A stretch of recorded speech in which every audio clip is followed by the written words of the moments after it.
Salut, c'est Cyril, je te rejoins aujourd'hui pour te parler d'un livre. Comme tu l'as vu dans le titre, on va parler aujourd'hui du traité théologico-politique de Spinoza. C'est un livre que je possède en édition Pléiade, mais je choisis de te le présenter en version poche parce que, eh bien, il est tout seul, il n'est pas avec les autres œuvres et c'est de lui dont je voudrais parler aujourd'hui et uniquement de lui. Et également parce que, eh bien, étant en édition poche, il sera accessible à la plupart d'entre vous. Donc le traité théologico-politique, de son vrai nom, le traité des autorités théologiques et politiques, est un livre qui, comme son nom l'indique, va nous parler des autorités théologiques et des autorités politiques au sein d'un même espace politique ou d'un même espace géographique.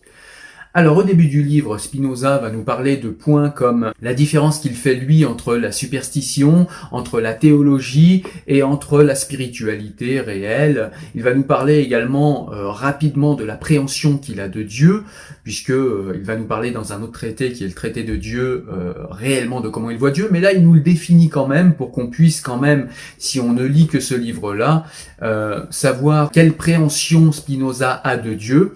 Donc c'est une préhension qui n'est pas anthropomorphique comme les monothéistes, c'est une préhension qui est un Dieu qui serait plus haut, nous dit Spinoza, que les passions proprement humaines comme la jalousie, comme le jugement, comme la colère, comme voilà, pour Spinoza, un Dieu parfait se suffit à lui-même, n'a pas besoin qu'on l'adule, n'a pas d'envie, n'a pas de désir, n'a pas de colère, n'a pas bref, de passions humaines.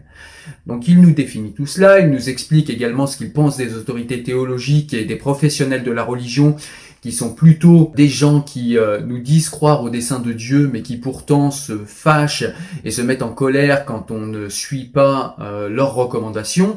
Mais si Dieu existe, nous dit Spinoza, il n'y a pas à se fâcher, il n'y a pas à s'énerver, puisque de toute façon les desseins de Dieu se réaliseront quoi qu'il se passe. Donc il ne comprend pas pourquoi ces hommes se réclamant d'une foi et d'une étincelle divine et d'une foi parfaite se mettent en colère. Il n'y a pas à se mettre en colère. S'ils croient réellement en Dieu et s'ils croient réellement au dessein de Dieu, eh bien ils savent que les desseins de Dieu se réaliseront quoi qu'il en soit. Donc il n'y a pas à se fâcher, nous dit Spinoza. Donc il nous explique que ces professionnels de la religion sont souvent des gens qui infantilisent les peuples, qui infantilisent les masses, et qui préfèrent les manipuler, et qui préfèrent se grandir devant eux et se sentir beau et grand, et qui cherchent plutôt à avoir la main mise sur eux plutôt qu'à les éduquer et à développer une spiritualité et une éthique chez eux, clairement. Écoute, je me propose de te lire quelques citations du traité des autorités théologiques et politiques afin que tu vois un petit peu eh bien, ce que contient le livre. Il est évident que les lois concernant les opinions menacent non les criminels, mais les hommes de caractère indépendant, qu'elles sont faites moins pour contenir les méchants que pour irriter les plus honnêtes, et qu'elles ne peuvent être maintenues en conséquence sans grand danger pour l'État. Il n'y a rien de plus sûr pour l'État que de renfermer la religion et la piété tout entière dans l'exercice de la charité et de l'équité, de restreindre l'autorité du souverain, aussi bien en ce qui concerne les choses sacrées que les choses profanes, aux actes seuls, et de permettre, du reste, à chacun de penser librement et d'exprimer librement sa pensée. La théologie n'est pas au service de la raison, mais de la foi, ni la raison au service de la théologie. L'une et l'autre ont leur propre royaume. La raison, celui de la vérité et de la sagesse, la théologie, celui de la ferveur croyante et de la soumission. Tous, sans exception, peuvent obéir, tandis qu'une fraction assez faible du genre humain atteint la valeur spirituelle sans autre guide que la raison. Les hommes superstitieux qui aiment mieux tonner contre les vices qu'enseigner les vertus, et qui, s'efforçant de conduire les hommes non par la raison, mais par la crainte, les portent à éviter le mal plutôt qu'à aimer le bien, n'aboutissent à rien d'autre chose qu'à rendre les autres aussi misérables qu'eux-mêmes. Et c'est pourquoi il n'est point surprenant qu'ils se rendent presque toujours odieux et insupportables aux hommes. Ensuite, il va nous parler de beaucoup de points, mais je vais t'en donner 2 ou 3 qui sont, selon moi, des points centraux. Il va nous parler des miracles.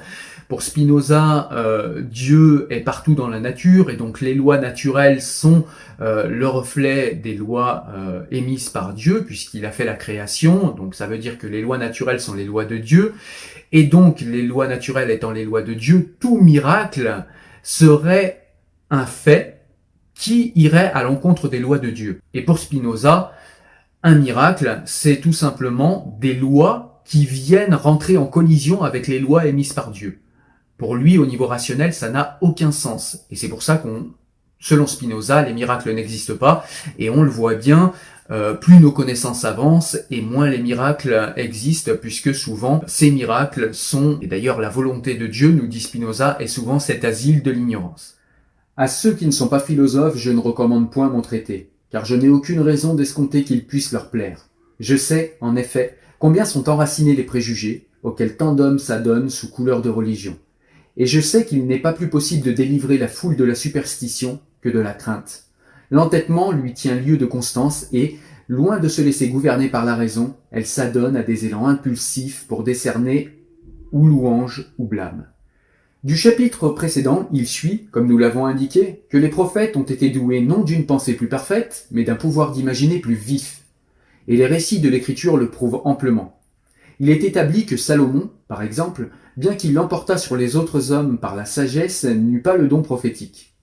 De même, ces hommes très avisés, Éman, Dorda, Calcol, n'ont pas été des prophètes. Au contraire, des hommes incultes, étrangers à toute discipline, voire de simples femmes, comme Agar, la servante d'Abraham, eurent le don prophétique. Cela s'accorde avec l'expérience et la raison. Ceux qui se distinguent par l'imagination ont moins d'aptitude à connaître les choses par l'entendement pur, et, au contraire, ceux qui sont supérieurs par l'entendement et le cultivent par préférence ont un pouvoir d'imaginer plus tempéré, plus maîtrisé et comme réfréné, pour qu'il ne soit pas confondu avec l'entendement.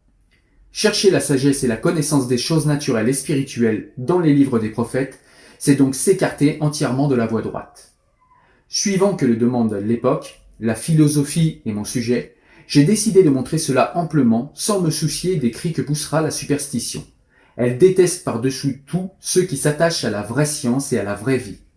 Les choses en sont venues, hélas, à tel point que les hommes qui reconnaissent n'avoir aucune idée de Dieu et ne le connaître que par des choses créées, dont ils ignorent les causes, ne rougissent pas d'accuser les philosophes d'athéisme. Spinoza va également nous parler de la politique, il va nous parler des raisons qu'il y a d'obéir à un État et en quoi obéir à un État, c'est au contraire d'être un esclave, c'est être quelqu'un de libre. Et dans quelles conditions, en fait, obéir à son État, c'est être libre. Il va nous expliquer aussi que la collaboration politique entre des citoyens, entre des êtres humains, en tout cas dans un espace politique, est quelque chose de fondamental pour acquérir de la sécurité, pour vivre ensemble d'une manière pacifiée et pour vivre d'une manière agréable ensemble. Il faut savoir vivre ensemble, nous dit Spinoza. Spinoza nous parle aussi également de la relation qu'il doit y avoir entre le théologique et le politique. Spinoza nous parle par exemple du fait que pour lui, il y a deux sortes de foi. Il y a la foi extérieure et la foi intérieure. La foi extérieure, ce sont les manifestations en fait extérieures de la foi chez le croyant. Et selon Spinoza, cette manifestation extérieure de la foi doit être soumise à l'État. Puisque, eh bien, si jamais on laisse les croyants gérer la vie et imposer à la société la manière dont ils ont envie de vivre et imposer à la société les rituels qui sont les leurs, eh bien, il va y avoir des frictions entre les croyants et les croyances différentes et du coup, ça va créer du désordre dans l'État. Et c'est pour cette raison que tout ce qui est de la foi extérieure, donc tout ce qui est la manifestation extérieure de la foi doit être sous contrôle de l'État pour Spinoza. Par contre, ce qui est du domaine de la foi intérieure, ce qui est du domaine de la croyance, de la pensée et de la manière dont on envisage Dieu et la manière dont on a envie de croire en Dieu, c'est quelque chose qui ne doit pas appartenir à l'État et les citoyens doivent être absolument libres de croire à ce qu'ils ont envie et ce à quoi ils ont envie de croire. Il doit y avoir une liberté de conscience absolue, nous dit Spinoza. La ferveur des croyants, ô Dieu, et la religion sont identifiés à d'absurdes ésotérismes. C'est à l'intensité de leur mépris de la raison, de leur éloignement de l'intelligence, dont ils disent la nature corrompue, que l'on distingue les hommes éclairés de la lumière divine. Or s'ils avaient seulement recueilli une étincelle de cette lumière, ils ne seraient pas si orgueilleux de leur démence. Mais ils apprendraient à honorer Dieu avec plus de sagesse. Ils l'emporteraient sur leur prochain, non comme ils le font à présent par la haine, mais par l'amour. Ils ne poursuivraient pas d'une telle hostilité ceux qui ne pensent pas comme eux, mais ils auraient pitié d'eux. Si du moins, c'est bien du salut d'autrui qu'ils s'inquiètent et non de leur propre sort temporel. En outre, s'ils jouissaient de quelque lumière divine, on s'en apercevrait sans doute à leur enseignement. Un peuple libre est conduit par l'espoir plus que par la crainte. Un peuple soumis par la crainte plus que par l'espoir. L'un s'efforce de profiter de la vie, l'autre seulement d'échapper à la mort. Donc voilà, c'est vraiment un livre qui va nous parler de tout un tas d'autres points. Il va nous parler de sa manière d'appréhender la religion. Il va passer beaucoup de temps à faire la différence entre la véritable spiritualité et les superstitions. Il va également nous expliquer pourquoi les hommes sont par nature superstitieux, parce que bien souvent ce sont des gens apeurés et d'ailleurs, les professionnels de la religion augmentent cette peur, puisque plus l'être humain a peur et plus il est manipulable. Donc, on va lui expliquer à chaque fois qu'il lui arrive quelque chose de mauvais, eh bien que c'est la faute du diable, et à chaque fois qu'il lui arrive quelque chose de bon, eh bien le croyant il verra la manifestation positive et divine, alors qu'il ne s'agit bien souvent que de déterminisme, c'est-à-dire de cause et de conséquences, puisque je le rappelle, Spinoza est un déterministe. Donc, on va parler de tout un tas d'autres choses dans ce livre. Mais voilà, je t'ai sorti quelques points pour essayer de t'expliquer de quoi parle ce livre. C'est un livre qui me semble majeur pour comprendre les relations qu'il doit y avoir entre la théologie et le politique, donc entre les religions et les États. C'est un livre qui nous permet de bien comprendre la laïcité française, il me semble, en tout cas le processus ininterrompu et inachevé de laïcisation de la France. Vraiment, le traité des autorités théologiques et politiques de Spinoza est vraiment très intéressant et très important pour ça. Il nous donne aussi beaucoup d'arguments, de réflexions autour de, aujourd'hui, ces religieux, ces religions qui essayent de prendre le pas sur la politique et qui essayent de nous imposer dans l'espace public leur manière de vivre. Et on a beaucoup d'arguments là-dedans pour montrer aux croyants qu'eux-mêmes, en fait, ne seraient pas gagnants à cela, mais surtout que toute la communauté politique que nous formons en France, eh bien, ne gagnerait pas à ce que les religieux investissent trop l'espace public et l'espace politique, et que, au contraire, il faut que la religion reste chez elle, et c'est un livre magistral pour comprendre ça. Voilà. En tout cas, c'est un livre que je te recommande chaudement, c'est un livre majeur. Il y a vraiment une autre compréhension des rapports entre l'État, des rapports entre la société civile et la religion quand on a lu ce livre. Donc c'est vraiment un livre qui va changer ta vision à ce niveau, et c'est vraiment du coup un livre qui est très intéressant et très important. Moi je te dis à très bientôt, en tout cas sur la chaîne, pour parler d'autres livres, que ce soit sur le site, que ce soit en podcast, ou que ce soit sur les réseaux sociaux en direct. Je te dis à très vite. Ciao.